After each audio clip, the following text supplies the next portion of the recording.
స్వాతంత్ర పోరాట యోధుడు, మా ప్రాంత వాసి, ఆ తర్వాత మన్యం వీరుడిగా ప్రసిద్ధి చెందిన విప్లవ జ్యోతి అల్లూరి సీతారామరాజు గారి 127వ జయంతి సందర్భంగా ఆయనకు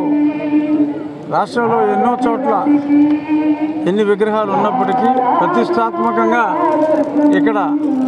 ప్రధాని నరేంద్ర మోడీ గారే స్వయంగా ఇక్కడికి వచ్చి మరి ఆవిష్కరించిన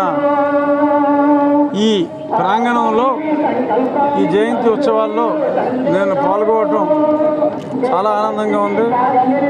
125వ జయంతి సందర్భంగా కదా, ఇక్కడ 124వ జయంతి సందర్భంగా కదా ఇక్కడ ఇది చేసింది ఒరిజినల్.